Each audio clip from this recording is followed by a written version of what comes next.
Sir, so firstly, welcome to TiECON Chennai 2013. Personally, for you, sir, how has the experience been?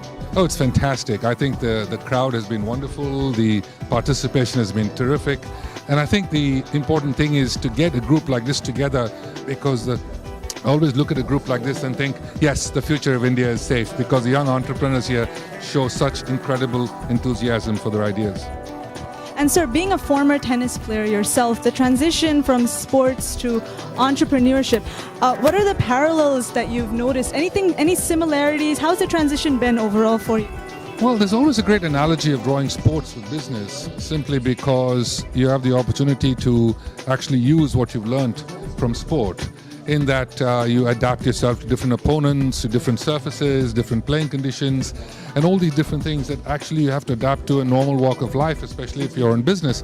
So it gives the feeling that, I've done that in one area, so I always come into this thinking, yes, let's try to adapt to these things and see what the market really wants, and if there's a change in it, shift in it, that we're able to change with them.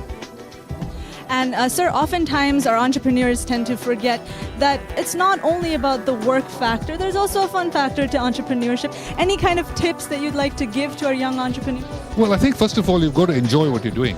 You really have to have the desire, and if you don't have the desire and passion in doing what you want to do, I think it becomes a chore. It's like pulling teeth, so it doesn't make any sense or not much fun. But a lot of people work because they have to work for a living. But if you have the option to be an entrepreneur and you're able to create your own business and the ones that you really want to do and still do well out of it, then you've really been blessed.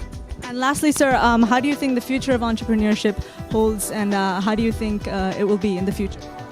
Well, excellent, because so many of the greatest ideas have come from young people and the innovators that we're talking about. And if we didn't have these kind of entrepreneurs and ideas and innovation, we wouldn't be able to create the kind of large businesses that we already have that create employment opportunities for so many people. So I think, yes, we're in safe hands. And one thing I wanted to ask you, sir, could you just teach me maybe like a tennis move? It's been my dream to kind of learn from you, and maybe you could share with us on the camera like a fun tennis move that you can show us? A fun tennis move that I can show you in front of a TiECON board at the Leela Ballroom. Being such a reputable tennis player, sir, that's why I thought I'd ask. I was a reputable tennis player many, many years ago, so I have to play from memory. You probably practice for 1 week and beat me. Well, thank you so much, sir. Take care.